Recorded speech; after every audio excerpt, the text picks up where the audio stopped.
The nature of predators, disease, and memory transcription. Subject Rof Swan, merchant date standardized human time, November 28th, 2136. I've watched the footage over and over again, yet my rage only intensifies every time I see it.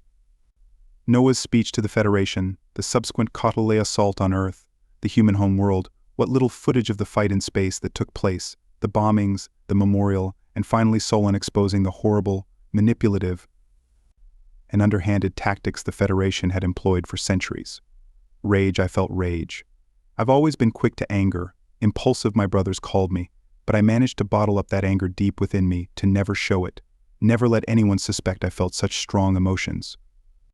I clenched my fists, my tail swayed violently behind me, and I felt the urge to kick something, but I suppressed it. I always do.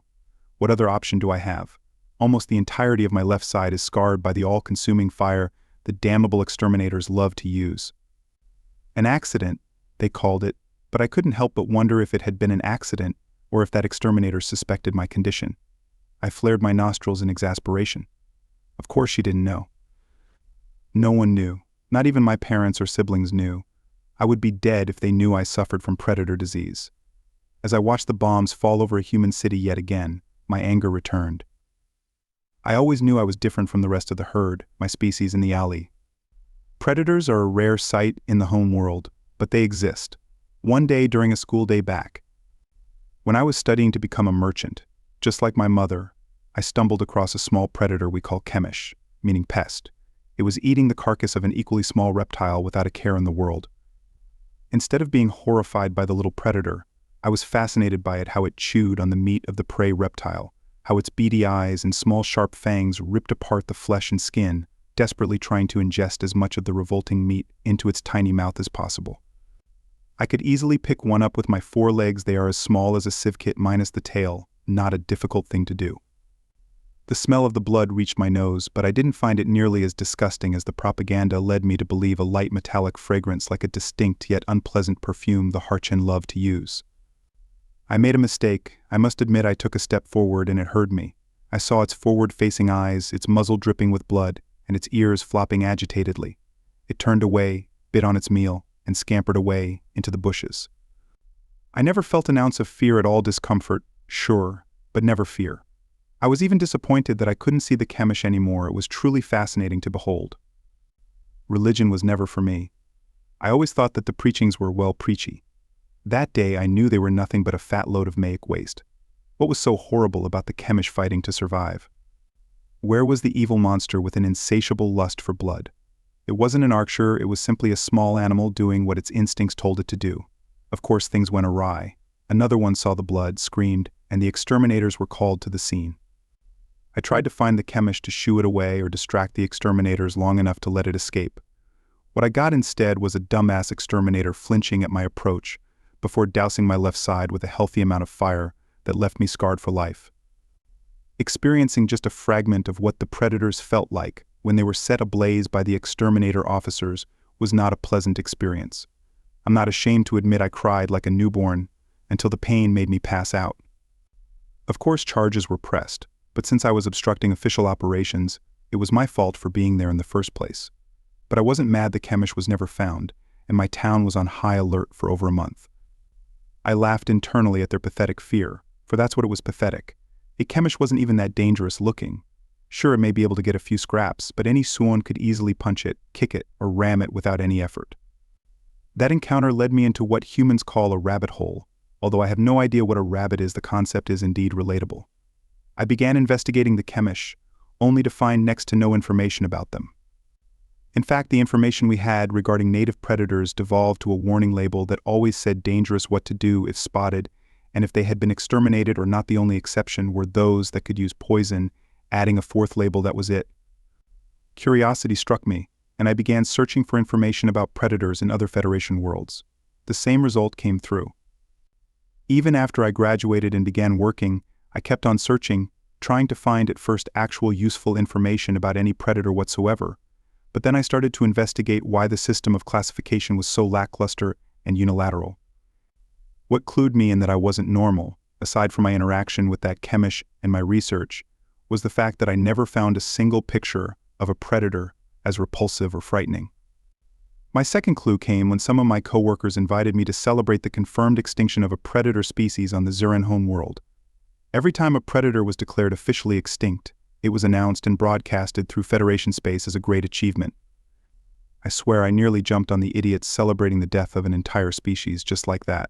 My anger felt too real, too profound, and I didn't notice until my coworkers, now keeping a safe distance away from me and presenting their antlers at me, asked if I was feeling okay. Of course I wasn't okay, you idiots. What would you feel if I celebrated the extinction of the Iftali? I said to myself, watching the glorious protests sparking everyone and the Federation turning their guns against their allies. Raf, you okay? You've watched that like 20 times already. I turned to face my best friend, Vouge, a tillfish, looking at me worryingly from the entrance frame of my private quarters. I shook my head in agitation, remembering to contain my anger deep within me. Sorry if I frightened you, Vouge, I just can't process it all. That's all. Vouge trembled, his front legs skittering quickly. You're telling me. The Federation is tearing itself apart. The humans are gaining allies and we're stuck in the middle. I don't know about you, but we're getting out. That was surprising to hear. You're not blaming the humans anymore, Vouge. I'm not as close-minded as you may think, Roth. The humans are scary and disgusting to even look at. But what was their fault in all of this? They wanted to help us fight against the Arksher. They beat them back on the Gojid cradle, for Inatala's sake. And their ambassador Noah, he came in peace. The Venlil brain scans prove that they aren't like the Arksher. Then again, more than half of the Federation species have predator ancestry now, and the idiotic Kotal went on and bombed their homeworld. How are we any better than the Arksher if we attack first and ask questions never I asked, fury flowing through my veins? Sheish Roth, do you want the officers to hear you speaking like that? They'd think you have predator disease, Vouge whispered, his eyes looking around for any possible intruder. I am just speaking the truth. We had the humans on our side from the start, and how did the Federation repay them? With treachery, deceit, and wanting genocide just for being predators. What fault do they carry? They're not even predators like the Arksher, and can eat fruits and vegetables sometimes. Sometimes I wonder if the first contact with the Arksher was like the archives say it was. Given what we know now, I said, feeling nothing but revulsion at the Kolshin that admitted their centuries-long manipulation and indoctrination over their so-called friends and fellow herbivores. Maybe, but you better keep those opinions to yourself, my friend. The station is barely holding together as it is. I'm afraid it won't be long before someone dies. Everyone is jumpy after all, Vouge said, his nervousness showing through his skittering antennas. I couldn't blame him. Everyone was frightened. The members of species that were revealed to have a predatory ancestry had been isolated on one end of the station, and tensions were building fast. Vouge was right. Bloodshed was inevitable now. Truth be told, I couldn't understand why they were so afraid of those that were once called friends, neighbors, and loved ones. So what if their ancestors ate the occasional fish, hunted bugs, or fed on meat from time to time? The damn Kolshin and Farsal wanted to shape everyone into their model of correctness. Damn them. I never liked the stingy bastards anyway. But that still didn't solve the problem. Right in front of me we had to leave the station, and quickly. Vouge, we have to run away, and run away where exactly, he asked, worried yet hopeful I had the answer. Luckily for him, I had an idea. We're close to the Civkit homeworld, right? If we steal a shuttle, we could make it there in 4 days. And from there we could reach Venlil or human space in 2 weeks from now, I proposed to my stunned friend. This fragile peace won't last long, so we have to get out while we still can. My friend, and you want to go to predator territory, Roth. Are you out of your mind? Vouge protested, because of course he would.